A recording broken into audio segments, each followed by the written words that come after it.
Começa agora Quem Somos Nós, o programa para quem tem prazer em conhecer.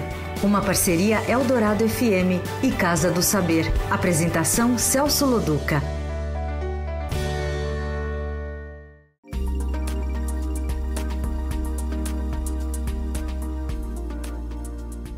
Boa noite, começa agora o Quem Somos Nós, uma conversa sincera e curiosa com pessoas importantes de todas as áreas do conhecimento sobre aquilo que ignoramos com todas as nossas forças, quem nós somos. Você pode ouvir os filósofos, artistas, cientistas, médicos e os mais de 60 convidados no Território Eldorado, Casa do Saber ou direto no quemsomosnós.com.br. Eu sou Celso Loduca e vamos conversar com o doutor em ciência política, Bruno Speck. Boa noite, Bruno. Boa noite. Bruno, quem é você? Eu sou um alemão que vem de uma cidade muito pequena, no sul da Alemanha. Como chama? Hattingen, de 900 habitantes.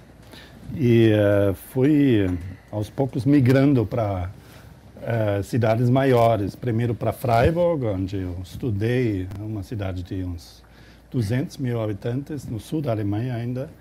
E depois eu fui para o Rio fazer um intercâmbio. Rio aqui? Rio de Janeiro. Rio de Janeiro, enquanto eu era estudante de graduação. E aí, finalmente, resolvi fazer a tese de doutorado sobre o Brasil. E agora estou em São Paulo, mais ou menos na outra ponta, digamos, se você olha para o tamanho das cidades, né? De menos de 1.000 habitantes para mais de 10 milhões. Eu acho que nesse sentido cheguei no fim da linha. Ou o começo de outra linha. Me explica um pouquinho, você, há quanto tempo você está no Brasil? 20 anos. 20 anos. Quando você não saiu mais, depois que você veio para o Rio, se apaixonou por uma também brasileira. Essa é a história também, número um de todos os estrangeiros que não vão embora. Né? Conhece uma mulher, resolve ficar, depois separa. Separou também? Não, então tá bom, boa. Então essa é boa. Não. Que bom. Temos 2 filhos, eles que voltaram para a Alemanha. Para a Alemanha? Um já voltou e outro vai voltar daqui a pouco, então... Quer dizer, voltar, ele vai estudar lá um tempo e talvez venha de novo. Depois a vida que vai... É. Você acabou, então, se especializando em política brasileira, é isso? Posso falar isso ou não? No início, mais olhei para relações internacionais e vim para o Brasil para trabalhar num serviço de cooperação econômica, né? Você trabalha como estrangeiro em projetos de cooperação econômica, projetos de desenvolvimento. Eu vim para fazer isso, mas, na verdade, eu logo percebi que isso não era a minha praia. Cheguei com 2 outros colegas, ainda estudantes de graduação, um geólogo e outra arquiteta, e nós moramos uns 2, 3 meses na favela Jacarezinho, no Rio, que era uma experiência fascinante e muito boa, mas eu tinha a impressão que... Então, o projeto, a ideia era que nós íamos desenvolver projetos de cooperação para melhorar a vida, as condições de vida na favela. Mas eu confesso que não entendi nada no início e no final de 3 meses ainda não entendi nada como funcionava aquele monstro que é o Jacarezinho. É uma cidade que é exatamente do tamanho de Freiburg, que são 200 mil habitantes, né? Então é uma coisa muito grande. Eu achei que aquilo seria muito complicado, eu contribuir alguma coisa. Então eu voltei, na verdade, para a academia, para uma carreira mais clássica acadêmica. E comecei a... Aqui no Brasil, sempre aqui? Não, eu voltei a estudar o Brasil. Eu escrevi uma tese de doutorado, como todo mundo tem que escrever na formação acadêmica, sobre pensamento político no Brasil. Sobre autores dos anos 30, 40, Oliveira Viana, Azevedo Amaral, Alberto Torres, vários autores. Enfim, foi uma fase muito interessante, de muita leitura. Passei muito tempo em sebos, fuçando, procurando livros. E voltei para a Alemanha, defendi a minha tese na Alemanha, toda a minha formação acadêmica é na Alemanha. Essa é outra história curiosa. Eu queria estudar alguma coisa fora. Como estudante de graduação, eu sabia que eu queria passar um tempo fora. E todo mundo na universidade estava estudando espanhol, porque recentemente nos anos 80, tinha, digamos, mudado o regime político na Espanha. E então eu também me inscrevi num curso de espanhol, mas quando eu cheguei na classe, ela estava superlotada, tinha gente de fora esperando e tal. Então eu vi lá uma outra classe do lado, uma sala de aula do lado, onde tinha 5 alunos. Aí eu perguntei o que ele estava... O que é isso aí? Português. Tá bom, vou entrar português, aqui. Estudei português. Claro, foi uma escolha super foi muito profunda, objetiva, assim, muito... foi refletida, ponderada. Então eu estudei português e vim então para o Brasil. Claro. Quer dizer, podia ir para Moçambique, também podia ir para outros lugares, mas... Poderia, mas era mais... Brasil... Não, eu sabia que a América Latina era a preferência, mas poderia ter sido outro país. Se a classe do espanhol não tivesse tão cheia, lotada. você estaria na Argentina agora, Poderia provavelmente. ser, Tá. Então essa era o acidente. Esse foi o começo curso, né? da sua história com o país. Aí... E eu estudei essa coisa mais teórica de aproximar-me muito através da leitura, né, dos clássicos brasileiros, do pensamento político brasileiro. Eu comecei a estudar isso no Rio, no UPERJ, onde eu estive como aluno ouvinte e fiz várias disciplinas com Zé Murilo de Carvalho, com Wanderlei Guilherme dos Santos, que estavam fortes nessa área. Escrevi uma tese sobre isso. E eu lecionei um pouco na Alemanha, mas já tinha, digamos, decidido, já tinha casado com uma brasileira e voltamos ao Brasil, então, para passar inicialmente, a gente disse uns 5 anos, vamos ver. Vivemos 4 anos na Alemanha, vamos voltar uns 5 anos para o Brasil. E nunca mais voltou, só de férias. De férias, mas também a trabalho, porque depois eu comecei a minha carreira, digamos, acadêmica de lecionar no Brasil, na Unicamp, mas depois de uns 5 anos eu senti vontade de fazer outra coisa.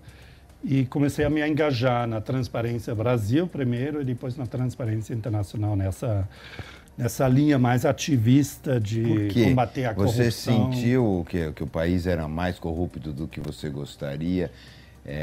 Eu senti que esse era um tema que os cientistas sociais trabalhavam um pouco e que era um tema muito relevante. Eu também confesso que eu estava um pouco marcado pelo passado de conhecer o Brasil só através da leitura dos clássicos. Eu lia coisas dos anos 30 e 40, eu queria uma coisa mais atual e mais empírica. Então, a corrupção era muito atual e tinha muito a ver com o dia a dia, né? Estava todos os dias nos jornais, mas eu não vi que isso estava sendo trabalhado nas ciências sociais. Do ponto de vista acadêmico.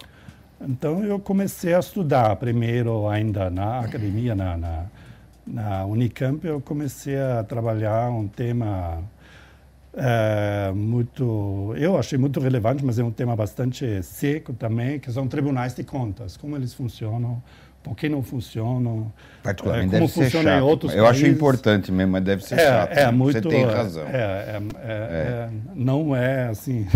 É importante, né, do ponto de vista, mas não é exatamente a coisa mais excitante. Inclusive, você vai contar para uma pessoa, estou estudando Tribunal de Contas, não pega bem. Não é uma coisa que você conversa numa festa. Ainda bem que você já tinha arranjado mulher nessa época. Exatamente.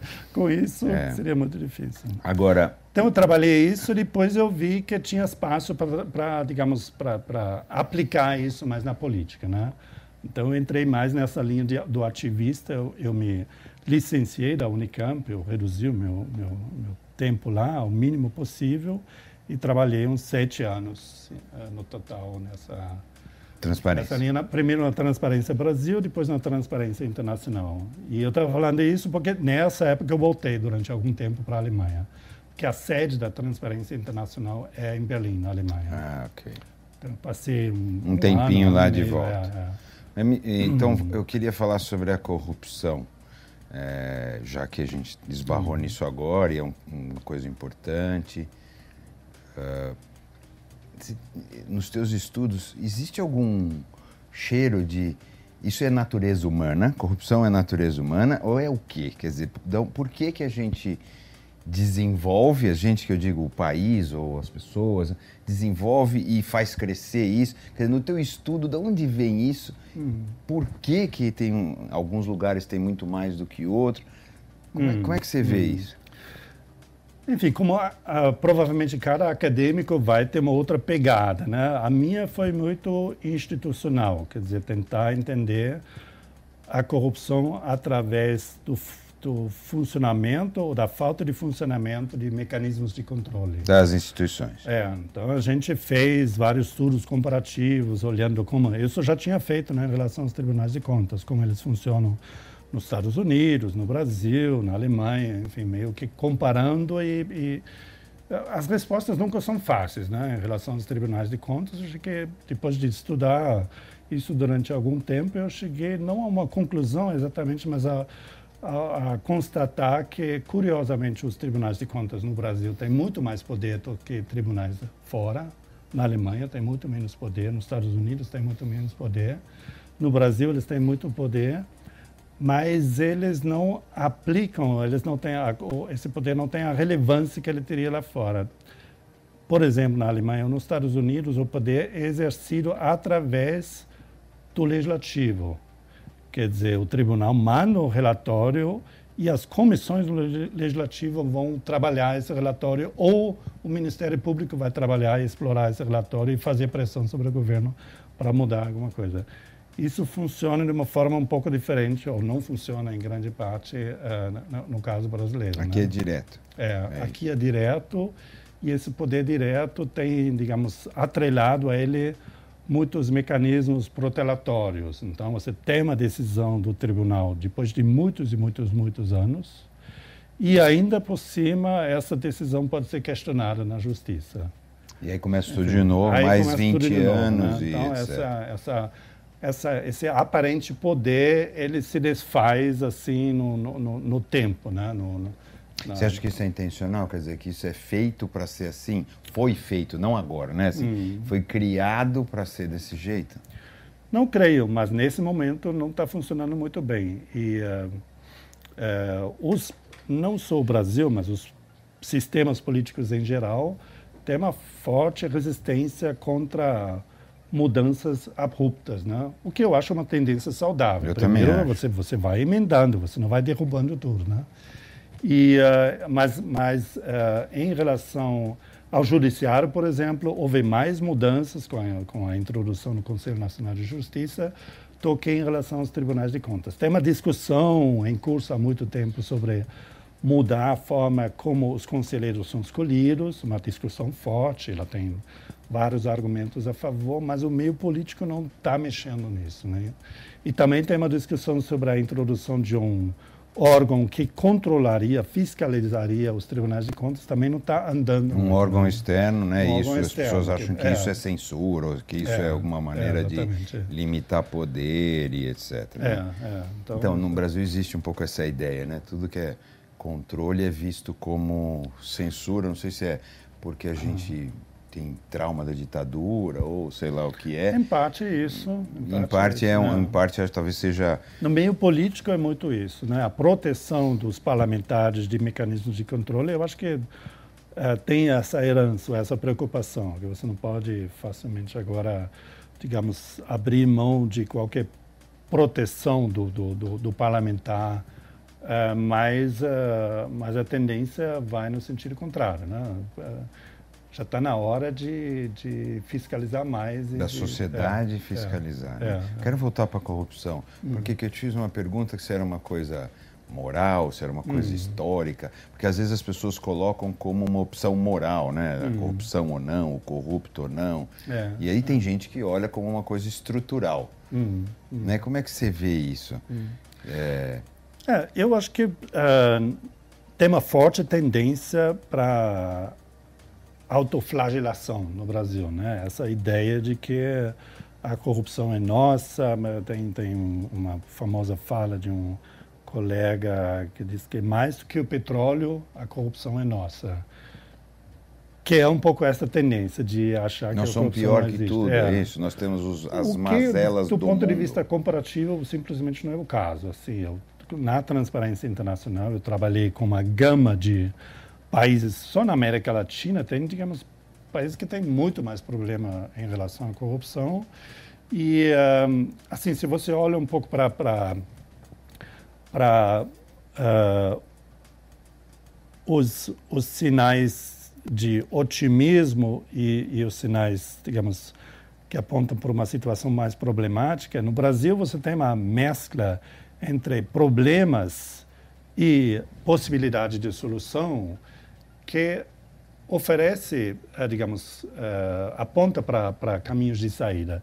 Você tem países onde você não tem recursos, país pobre, enfim, o Estado quebrado, enfim, você não tem recursos e você não tem funcionários públicos, um núcleo de funcionários públicos profissionais interessados e com uma certa ética de trabalho, né? E sem liderança política também interessada em investir nesse tema. No Brasil você tem tudo isso, né? Você tem é um país rico, né? Financeiramente tem recursos aqui. Se comparar com os outros países da América Latina, se comparar com vários outros países, você tem recursos. Você tem núcleos, ilhas no funcionalismo público que se engajam até, são fortes ativistas na causa de combate à corrupção. E você também tem políticos, tanto de esquerda como de direita, que adotam esse tema e que implementam reformas importantes, né? O que eu vejo um pouco no Brasil é que as reformas vêm mais de cima para baixo, assim, da esfera federal, onde governos passados e os atuais governos investiram muito, não só o governo, também o legislativo e o judiciário, investiram muito na transparência, em maior acesso à informação, em regras mais tensas, seja isso lei de responsabilidade fiscal, lei de transparência, enfim. Então, você tem essa pressão de cima e quando você desce para o âmbito estadual, o quadro já varia um pouco, né? Você tem estados mais fortes, estados que têm mais recursos, capacidade de inovação, e você tem estados mais fracos. Quando você finalmente desce para o âmbito municipal, você tem um mundo assim que vai da Índia até a Bélgica, claro, como muitas vezes é usado nessa. Exatamente. Então, você tem um quadro muito variado. Mas, a princípio, eu acho que para o brasileiro que lê todos os dias nos jornais os escândalos e as manchetes, pode ser frustrante. É um horrível, Mas olhando um pouco de fora, eu acho que as coisas estão gradualmente melhorando. Historicamente, você sente que está melhorando? Você mais do que sente, acho que você estuda isso e percebe que o país tem melhorado. As soluções não são sempre tão fáceis e claras, né? Porque às vezes parece que um cara fala, não, é só ser honesto que a corrupção vai acabar. Me parece um pouco... Essa pegada moralista eu tenho um pouco... essa pegada moralista eu não consigo fazer muito com ela. Assim, não consigo também reprovar, porque eu imagino que a moral e o comportamento das pessoas seja importante. Mas, para mim, tem pouca possibilidade de intervenção. Como eu não sou padre, não quero reeducar as pessoas, não estou pregando nenhuma religião, eu tenho que lidar mais ou menos com, com um cidadão comum. E sobre esse cidadão comum, via de regra, o mais importante é as regras que se colocam para ele e a forma como ele vê que essas regras são aplicadas ou não, né? Então, essa primeira intervenção que muda a curto prazo o padrão de comportamento das pessoas, né? E é no sentido do quê? Do cara... E tem coisas... Não tem agora muito a ver com a corrupção, mas eu sempre me impressiono com Brasília, com a faixa de pedestre, né? Que ninguém respeita ou respeita? Que todo mundo respeita. Em Brasília, assim, por um governo que colocou uma mescla entre, de um lado, fiscalização, do outro lado, educação, ele conseguiu fazer com que o padrão de comportamento em relação à faixa de pedestre mudasse totalmente. Se você bota o pé, se você chega perto da avenida, bota o pé na faixa, os carros param. Então, esse você poderia também dizer que isso é uma de que coisa é possível, cultural e tal, mas é possível mudar. É possível mudar. Que é possível. Eu sou do tempo que não se usava cinto de segurança, não sei se você pegou isso no Brasil. Mudou rapidamente, peguei. Uma lei com multa e etc. E hoje ninguém pensa, fala, nossa, que estranho, como é que a gente não usava cinto de segurança e tal. É claro que também não é corrupção, não é... Mas eu entendo que comportamentos, comportamentos sociais, não individual, só eles podem ser modelados, né, de alguma maneira. Não é isso que você está dizendo? Exatamente. Digamos, eu vejo claramente que há outros caminhos que modelam, que padronizam o comportamento. Certamente a ética, a educação em casa e a escola são importantes, mas a curto prazo, se eu não penso em décadas e em séculos, a curto prazo, de um ano para outro, eu posso influenciar o comportamento das pessoas através da aplicação de regras. Deixa eu ver se eu entendi. Você não, com o teu olhar, ou com os teus estudos, com a tua experiência na Transparência Nacional, você não acha o Brasil um país particularmente corrupto? Não, é isso? De jeito nenhum. Não tem nenhuma diferença entre o Brasil e qualquer outro país da América Latina ou mesmo da África. Mas aí quando você compara com países do mundo, vamos chamar, mais desenvolvido, por que lá, então, porque você tem evitado falar da Europa e dos Estados Unidos, né? Porque isso me parece, então, que você acha que eles são menos corruptos que a gente. Por exemplo, né? Por que eles são menos corruptos que a gente, ou não são? Então, vamos pegar... Eu acho que tem um mito também sobre como funcionam as coisas na Europa ou nos Estados Unidos. Muito se diz que não tem jeitinho, que o jeitinho seria uma coisa especificamente brasileira, né? Eu vejo muito jeitinho na Alemanha, né? Em relação ao trato com a administração. Se aquilo acontecesse no Brasil, seria facilmente usado como exemplo de jeitinho, né? Você lida com a administração pública muito através de contatos pessoais. Você puxa conhecimentos você puxa aquele papo, você tenta conhecer alguém. Então, eu, na verdade, desafio os meus colegas que estudam o jeitinho para estudar o jeitinho lá fora, né? E aposto que eles vão descobrir muito jeitinho lá fora também, né? Então, existe um pouco um mito também sobre essa Mas vamos definir corrupção, porque talvez seja isso. Eu entendo, mas é que assim... O abuso de uma função pública para fins privados. Essa é a definição clássica. Não necessariamente uma troca de dinheiro, porque aqui é quase isso, você dá dinheiro para conseguir alguma coisa. Então, mas é um pouco mais amplo do que isso. Você abusa isso da sua função. O dinheiro é parte desse assunto, né? Isso. Esse é um meio, né? Mas você abusa da sua função, se você é um funcionário público, e tem que emitir um passaporte, pode ser ou hoje ou daqui a 2 semanas. Se você, num caso mais grotesco, mais direto, se você emite o passaporte mais rápido, recebendo dinheiro em troca, você é corrupto. Uma coisa, você é corrupto. E se é porque se você conhece alguém isso. ou alguém fala, não, meu primo lá precisa do passaporte, você não poderia ajudar, isso é mais na direção do jeitinho, né? Da influência. Da influência indevida e também, que é não democrático, tá certo? Nesse sentido, não é igual, não é democrático, mas também, enfim, não dá para eliminar isso totalmente da burocracia, né? Ou do ser humano, é isso? Do ser humano. Da vontade do ser humano de repente, se beneficiar de alguma situação. Exatamente. Será que é isso? Sim. A utopia que nós viveríamos em algum momento numa sociedade sem corrupção, acho que essa é impossível alcançar, né? Na prática, parece que sim. Sim. Precisa realmente combater aquilo que precisamos ter uma noção de relevância, de importância, né? Os valores desviados aqui, como mais uma vez o Brasil é um país rico e um país grande, os valores desviados no âmbito da corrupção municipal muitas vezes são milionários já, né? Então isso talvez seja realmente uma diferença grande em relação a outros países onde também há fraude em relação a licitações, né? Na Alemanha houve grandes casos de escândalos de corrupção envolvendo licitação no âmbito municipal, que foram descobertos pelos tribunais de contas. Caixa 2 de partido político também teve, né? Mas que envolviam valores menores, né? Tratava-se de, sei lá, digamos, até tudo abaixo de 1 milhão de euros ou reais.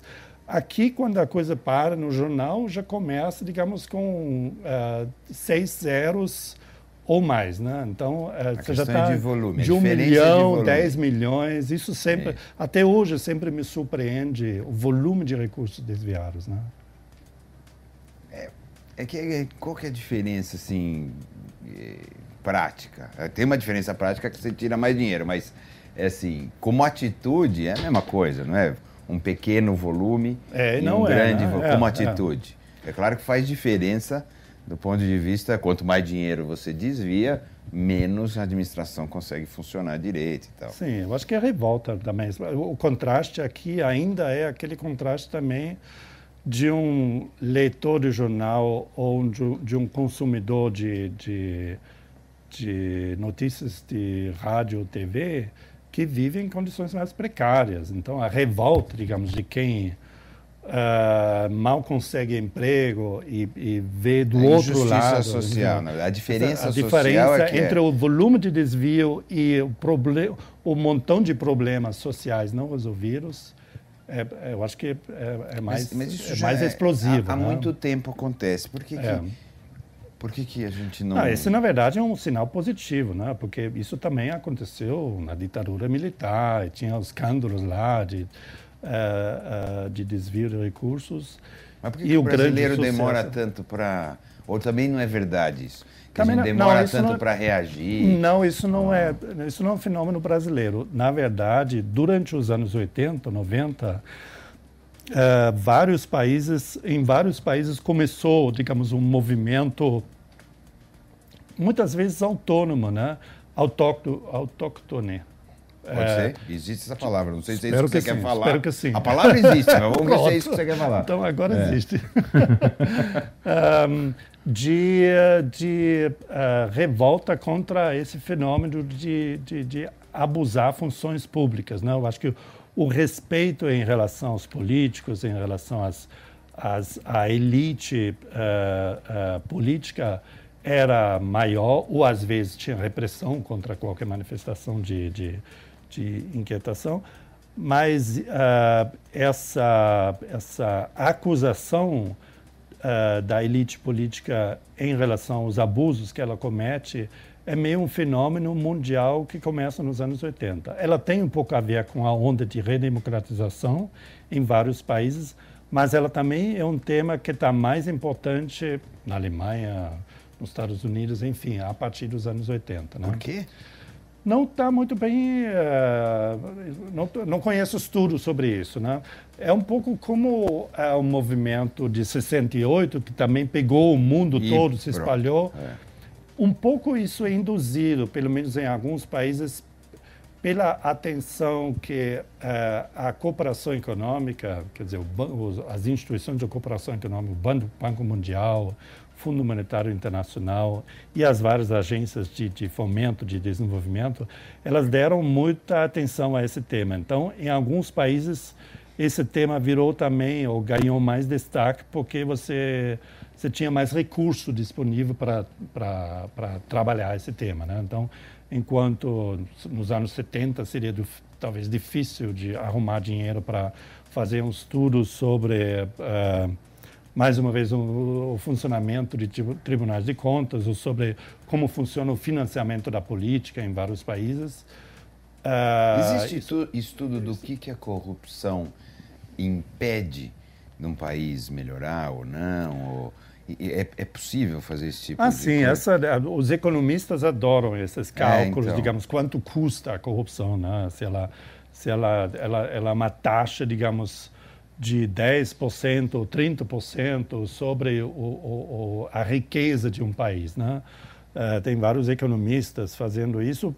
Eu sou um cientista político, então, para mim, o volume de recursos desviado é o ponto de partida, mas, na verdade, para mim é interessante como isso mina a legitimidade das instituições democráticas. Quer dizer, eu acho que um país conseguiria até sobreviver ou conviver com uma taxa extra de 10%. Isso é como desperdício. Que né? a questão então, é econômica. Você tá para um dizendo... economista, desperdício e corrupção, eu diria, não tem, no fundo, tanta diferença. Né? Esse dinheiro se perde, vai para um ralo. Né? Claro. Poderia ser aplicado e investido de forma mais eficiente. Mas para o economista é uma questão de eficiência. Exatamente. Para um cientista político, eu acho que é uma coisa mais de legitimidade, de perda de legitimidade das instituições. Né? Ou seja, de desvio da democracia, ou sei lá, ou diluição da democracia. Sim, de lentamente não confiar mais que a democracia oferece uma forma melhor e mais justa e mais civilizada de convivência humana, né? Mas vem acontecendo isso em vários... A perda de legitimidade dos poderes políticos, das instituições, independente agora da história da corrupção, não é? Independente disso. Acho que talvez onde tenha uma corrupção maior, talvez seja maior, mas vem acontecendo um questionamento sobre se as instituições estão funcionando para nos representar, e não só em países injustos socialmente. Países ditos equilibrados também vem acontecendo isso. Como é que você enxerga? Já que você, no final, a tua intenção, ou me pareceu agora, é estudar a legitimidade. Ela vem sendo perdida no mundo inteiro por várias razões. Como que você está enxergando isso? Sim, esse é um tema grande nas ciências sociais, o tema da confiança, do trust, né, da confiança nas instituições. E, assim, reduzindo bastante, podemos dizer que não sabemos muito bem, mais uma vez não sabemos muito bem, se isso é só um sinal negativo, essa linha mais clássica de dizer, olha, a confiança naquelas pesquisas de opinião que são publicadas anualmente sobre o quanto você confia na polícia, na igreja, na imprensa, etc. Então, os políticos, os parlamentos estão sempre muito embaixo. Não só aqui, né? Não só aqui, no mundo todo, e estão caindo, né? Agora, por outro lado, nós podemos também dizer que essa falta de confiança também mostra um senso mais crítico, quer dizer, o cidadão não aceita mais tão facilmente as respostas, a forma como os políticos tocam os assuntos públicos, né? O cidadão cobra mais hoje em dia, ele é mais informado e ele é mais ativo, né? Então, eu acho que tem, digamos, esses dois lados. De um lado, a perda de confiança pode chegar a um nível crítico de realmente... Tem colegas seus que falam o seguinte, que isso pode levar a uma extrema-direita, ou cair num populismo, ou cair num... Ou extrema algo, não é necessariamente de uma negação, digamos, das instituições democráticas e cair... Né? Exatamente. Que talvez seja essa uma coisa que está pairando, assim, ou não mas é. Tem esse as outro lado. Eu não vejo isso como direita, um sinal tão né? crítico assim, esse senso mais agudo pelos problemas em relação à classe política, né? Eu vejo também sinais positivos nisso, né? Eu vejo que os cidadãos são mais engajados e aceitam menos a forma como a classe política dirige os assuntos públicos, né? Essa é a parte boa. A questão é se a classe política vai saber se reinventar de acordo com a vontade dos seus povos, não é isso? Porque parece que está tendo um dissociamento, né, meio grande entre o país, as pessoas e os dirigentes. Independente, então, de novo, independente se é um país com injustiça social ou não, se é um país rico, se é um país mais ou menos, parece que está acontecendo isso de uma maneira geral. Você vê positivo, que eu acho legal, porque a população está indo, mas aí os políticos têm que responder a capacidade por isso, para não acontecer esse rompimento que alguns dizem que pode acontecer, não é isso? Enfim, então nessa relativamente não é fácil, mas uma solução seria, digamos, dizer que tudo bem, as coisas vão melhorando de forma geral e confiar, digamos, com certo otimismo na capacidade de autorregeneração. Do outro lado, poderíamos dizer que as coisas vão água abaixo e esse distanciamento entre a população e classe política é cada vez maior. É muito difícil nesse âmbito mais geral dar uma resposta. Se você vai para casos específicos, você vê que tem sinais para os dois, nas duas direções. Por exemplo, um tema que eu trabalho há algum tempo é o tema do financiamento da política, né? Onde também das campanhas. Das campanhas eleitorais e dos partidos políticos. Onde também reina, digamos, um certo mal-estar agora no Brasil, como se o sistema brasileiro fosse o pior de todo o planeta, né? O que não é exatamente o caso, né? Enfim, as campanhas no Brasil... O nosso sistema é um sistema onde a gente tem parte de financiamento público e parte de financiamento de empresas e pessoas físicas, né? Ou seja, privado e público. É misturado. É misturado. Essa mescla atual, ela substitui, na verdade, o sistema anterior que proibia o financiamento privado, oficialmente até 92, o financiamento, até a época de Collor, do escândalo Collor, o financiamento privado era totalmente proibido, o financiamento de empresas era proibido, por lei, mas de fato funcionava. Oficialmente, né? E você não tinha, no passado, também nenhuma informação sobre os recursos. Então, quem estava doando o quê para quem? Então, a grande invenção, agora estamos 20 anos depois, né? A grande invenção, 20 anos atrás, foi abrir a possibilidade de financiamento por empresas e cobrar uma maior transparência. Então, hoje, nós sabemos, é meio caminho andado, sabemos quais empresas financiam quais campanhas, com quantos Aquelas recursos. Que se declaram, né? Porque pode continuar Aquelas declaram, também. mas é bastante coisa declarada. Então, para você ter para ter uma ideia, mas também para ficar mais chocado ainda, uma eleição movimenta mais ou menos pelo Caixa 1 2 bilhões de reais doados por empresas. Uma eleição que é nacional? É quase igual, tanto na municipal como na nacional. 2 a 3 bilhões de reais financiados por empresas, aí vem um pouco de recurso público, ainda um pouco de recurso doado por pessoas físicas. Mas o grosso vem das empresas, né? Mas hoje sabemos disso, né? Então, hoje sabemos qual empresa doou 100 milhões de reais. A maior empresa, o maior doador no Brasil é uma empresa de construção, nem lembro agora o nome. Bancos e empresas de construção são as grandes doadoras. Elas financiam nesse volume aí, de sempre acima de 10 milhões de reais, né? Muito dinheiro. Mas a gente não sabe, e sabemos hoje detalhadamente para onde vai esse dinheiro. Para quem foi, ou pelo menos isso em parte. Isso não soubemos no passado. Então, isso foi um avanço, né? Em relação ao que a gente tinha. Ainda podemos especular, eu acho que tem um pouco de exagero na especulação sobre o Caixa 2, mas enfim, se isso agora são 100 milhões ou 200 milhões, eu acho que faz pouca diferença.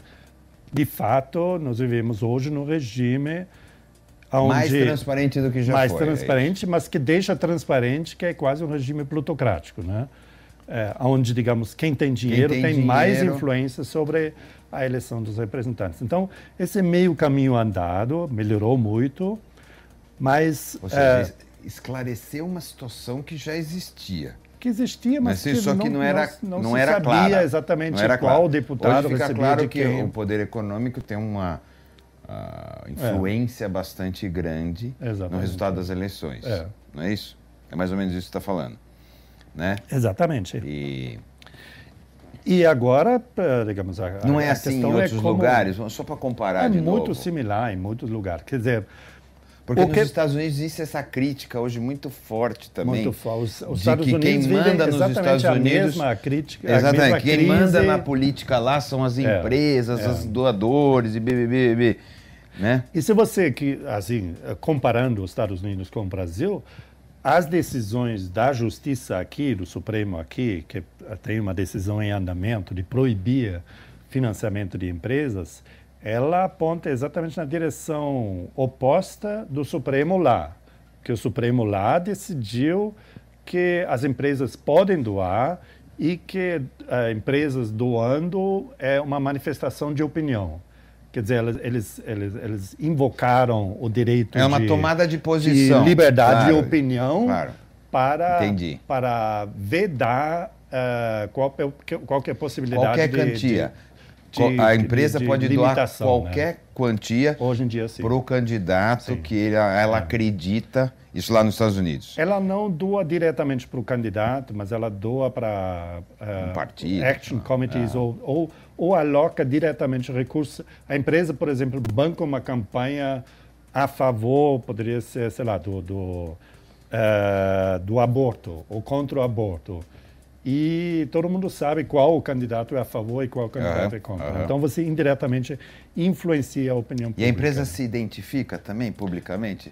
É outro problema, né? Eles também são muito relutantes em se identificar. Mas o que eu queria comparar é, digamos, o caso brasileiro, onde você tem vários sinais apontando para uma limitação da influência do poder econômico sobre a representação política. E nos Estados Unidos... E nos Estados Unidos você vai na direção contrária. Eles cada vez mais abrem o poder e influência das empresas sobre o processo eleitoral. Eu acho que a justiça eleitoral hoje está mais estruturada do que 20 anos atrás. Então ela poderia fiscalizar mais. Mas eu sou mais a favor de intervenções graduais para poder controlar o que acontece. Quer dizer isso? Gradual é, por exemplo, estabelecer um teto máximo para doações. No Brasil, seria uma revolução no financiamento se você proibisse financiamento acima de, digamos, 100 mil reais. Mas na prática o cara não vai declarar 100 mil e doar os outros 50 milhões? Um dos mecanismos... Jeito. Na prática não vai acontecer a mesma coisa? Um dos mecanismos mais eficientes de controle é a justiça eleitoral cruzando os dados com a Receita. Então isso não é tão fácil assim, você doar mais do que ou por via indireta, muito mais. Então, acho que, enfim, eu não tenho certeza como isso funciona, mas eu não... Quando eu estou comprando uma camiseta de um partido, eu estou doando também, né? Ou como é que é visto não, isso? Esse é o sonho, digamos, dos... Não é isso? Você compra um boné, camiseta, compra essa não sei o quê. É que essa o cidadão possa doar pequenas quantias e que eleições se financiem assim. Nenhum país do mundo hoje em dia consegue, nesse esquema, financiar as campanhas. Alguns um pouco mais, outros menos, mas isso não é possível. E o Brasil é muito grande também. Uma campanha aqui, acho que comparativamente, deve ser muito mais caro do que na Alemanha, na França, sei lá, por causa de território, sei lá. Eu estou imaginando, eu não tenho esse estudo, eu não sei se você tem isso, mas... Sim, mas não por ser o Brasil, mas o Brasil tem um sistema eleitoral que de lista aberta que cobra muito do candidato individual que ele faça a sua campanha, né? Então, cada um tem que bancar a sua campanha, o que leva o custo total das campanhas, né? Então, não é o Brasil em si, mas é esse sistema eleitoral que... não é o tamanho do país? Não, ou também, é um pouquinho? É um pouco. Também, você tem que chegar a 140, 130 milhões de eleitores, né? Mas não é isso exclusivamente, né? Se você tem um sistema eleitoral que aposta mais, que dá mais poder aos partidos políticos, o número de entidades que fazem campanhas diminui bastante. O teu país ideal possível seria como em relação à campanha eleitoral possível? Não o ideal, que mais um pouquinho a gente já passou por isso. Mas qual que é o país ideal possível que equilibrar? Eu acho que não tem muito como responder essa pergunta, porque eu acho que tem que pensar nas reformas. No Brasil, dadas as condições nas quais nós estamos agora em 2014, né? Então, nessas condições, nós temos uma justiça eleitoral um pouco mais preparada do que no passado. Nós temos um processo eleitoral que custa muito dinheiro, que precisa de dinheiro, porque você não pode simplesmente eliminar o dinheiro das campanhas. Nesse caso, o que aconteceria seria que aqueles que já estão com cargos seriam favorecidos, têm muito mais chance de se reeleger. Aparecem mais, aparecem toda hora. Claro. Para o desafiante tocar a campanha e vencer o mandatário, ele precisa de mais dinheiro. Isso nós mostramos também em estudos na USP, que para o desafiante, o dinheiro rende mais, né? As mulheres e os desafiantes aproveitam mais o recurso de campanha do que os mandatários e os homens, né? As mulheres? Por que as mulheres? As mulheres porque, basicamente, a parte explicada é que elas tipicamente não têm já não ocuparam tantos cargos no passado, né? Não tem um lastro histórico assim tão forte, né? Mas, por outro lado, também, aparentemente, pelo preconceito, né, do financiador de não alocar recursos da campanha das mulheres. Ela tem mais dificuldade de acessar o recurso, depois, uma vez que ela consegue o recurso, ela faz mais com esse pouco recurso, né? Então, eu acho que talvez alguém conseguiria responder essa pergunta. Eu consigo só responder o que eu acho viável para o caso brasileiro agora. Quando você vai dormir, você fala tanto sobre esse assunto, não é possível com a sua mulher lá, falando assim... quando eu começo a falar sobre financiamento público... A tua mulher vai embora, tá certo? Pode ser também. Ela fala, não, isso eu não quero saber. Mas assim, em algum momento você não chega e fala, pô, acho que assim... Certamente as empresas não são um ator desejável para influenciar o processo eleitoral, né? Empresas são a área privada e a área pública, digamos, a legitimidade das eleições... Elas são também, não é que é o entendimento americano? Elas também fazem parte na raiz da do sistema representativo está o cidadão individual, é ele que vota, né? Então, para fortalecer o cidadão, você precisa de alguma forma, reduzir a influência das empresas. Hoje, quanto é esse fundo partidário? 300 milhões de reais por ano. Para todos os partidos? Para todos os partidos. Com essa proporção? Divididos anualmente. Com esse critério. O que é relativamente pouco, se nós contarmos que o Brasil tem 140 milhões de eleitores, então, por eleitor, R$2? R$2 é um guaraná por ano. Enfim, eu vejo um pouco uma tendência da imprensa de falar mal do fundo partidário. Porque diz que está dando dinheiro para político. Eu não acho certo, né? Primeiro, o Brasil é uma democracia muito grande, né? Então, 300 milhões de reais pode para nesse contexto pode ser pouco. São R$2 por eleitor por ano, né? Por ano. Então, não é para todos os partidos. Quer dizer, esses R$2 são repartidos entre todos os partidos. Né? Os 300 milhões. Claro, entendi. Então, o PT ganha uns 40 milhões, que parece muito, mas, enfim, ele está tocando uma estrutura partidária em todo o território com isso, né? Também não acho muito, isso talvez seja um pouco provocativo, também não acho muito os 3 bilhões de reais que custam, 3, 4 bilhões que custam uma campanha. Mais uma vez, devemos lembrar que o Brasil elege 7 cargos, né? Que são presidente, senador e deputado federal no âmbito federal, depois governador e deputado estadual, depois prefeito e vereador. Então, você tem 7 cargos. E se nós fazemos a conta, os 3 bilhões de reais... para metade disso, né? Porque a gente tem eleição uns R$20, então, por eleitor. R$20 por eleitor. Dividido por 7 cargos, mais uma vez, terminamos com uma conta de R$3, R$4 por eleitor. Comparativamente com outros países, pouco isso. Para tocar uma campanha, se você comparado com outros países, pode ser muito, mas, mais uma vez, depende do sistema eleitoral, né? Se você tem um sistema eleitoral onde os partidos fazem campanhas e não os deputados individualmente, você consegue baratear a campanha, mas... Então, eu estou entendendo, quem acha que tem que dar menos dinheiro, que o governo tem que dar menos dinheiro, primeiro deveria defender essa coisa de não ser campanhas individuais, mas ser campanhas de partido, é isso? A mudança do sistema eleitoral vai impactar mais o padrão de financiamento do que qualquer proibição da doação de empresas. Vai impactar mais, sim, claro. E por que ela não é feita, do seu ponto de vista? Qual que é a dificuldade política, no caso, de ser feita?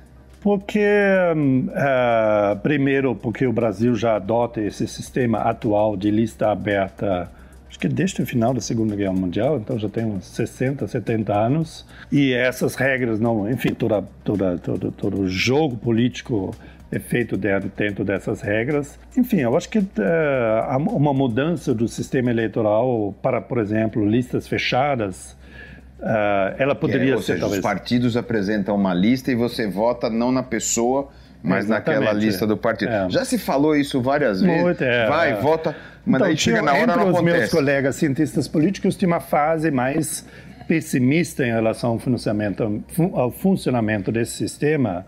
Digamos, nos anos 80, 90, grande parte dos cientistas sociais, inclusive eu, escrevíamos e falávamos mais na direção de que precisava uma mudança desse sistema, porque a constituição de maiorias estáveis, a constituição de governos estáveis era muito difícil, né? Depois do governo Fernando Henrique, em 95, e os dois governos Lula e agora Dilma também, nós vimos que o problema principal não é a governabilidade. Quer dizer, os governos conseguem forjar coalizões, amplas coalizões, relativamente estáveis e conseguem tocar suas políticas. Então, o argumento anterior era precisamos de menos partidos e para ter menos partidos precisamos de um outro sistema eleitoral para tornar o Brasil governável. Essa visão mudou, né? Essa visão hoje em dia nós temos nas ciências sociais temos mais a visão de que aparentemente mesmo com muitos partidos e mesmo com esse sistema eleitoral é possível organizar maiorias estáveis para tocar governos, né? Quem somos nós, brasileiros? Do teu ponto de vista, você que tem um olhar estrangeiro, que já vive aqui há 20 anos, que é casado com uma brasileira, que tem filhos brasileiros, quem que somos nós? O brasileiro, ou o Brasil, é um país que passou por um processo rápido de modernização, né, no século XX, passou realmente, provavelmente o que os outros países passaram em 200 anos, o Brasil passou em 50, então houve mudanças muito rápidas, muito mais rápidas do que em outros países. É um país que tem uma enorme abertura para o novo, né? Se você olha para a Alemanha, por exemplo, e traz uma nova proposta, enfim, né? As críticas e a dúvida e o questionamento para inovações sempre são muito maiores do que assim, acreditar que inovações ou mudanças pudessem resultar em algo positivo. Isso é totalmente o contrário no Brasil, né? A abertura para inovações às vezes é até exagerada. Tudo que é novo é melhor do que o que existe, né? Então isso tem um lado positivo, mas também tem um pouco esse risco do modismo, né? Não posso deixar de mencionar que, comparado com os problemas que a Europa sofre em relação ao preconceito, em relação à integração, o Brasil, enfim, para mim foi uma experiência totalmente nova, né? Essa ideia. Na Europa ou na Alemanha, o estrangeiro que chega sempre, em algum momento, é perguntado ou de forma direta ou de forma indireta o que ele está fazendo ali, né? Tem um propósito. E isso, de uma forma indireta, inclui a pergunta... Por que você não foi embora? Você vai embora em algum momento, ou quando que você vai, né? O Brasil, por essa tradição de receber sempre gente de fora, não tem, essa pergunta não existe, né? Você nunca é perguntado aqui, e aí, você vai embora? Por que você não vai embora? Então tem essa, digamos, também embutido na cultura, essa maior tolerância, né? Eu sei que tem muitos cientistas sociais apontando também para os preconceitos que existem aqui, mas para quem vem de fora é um país extremamente generoso e acolhedor, né? Quem somos nós, humanos? Eu acho que nós somos uma espécie que precisa sempre se reinventar, que meio que do nada precisa criar um sentido na vida, precisa inventar os seus objetivos e tentar traduzir esses objetivos na prática, né? Então, eu acho que essa busca por um sentido na vida e por cada geração definindo objetivos para si e perseguindo e tentando chegar mais próximo a esses objetivos é um pouco o que nós somos, nós humanos, né? Então, no passado, sei lá, uns 100 anos atrás, talvez essas respostas vinham de fora, né, da igreja, ou de crenças, ou de tradições, sei lá, mais para trás, tradições tribais, enfim, você meio que recebia esse sentido da vida de fora. Hoje em dia, eu acho que cada vez mais nós precisamos nos autodefinir, né?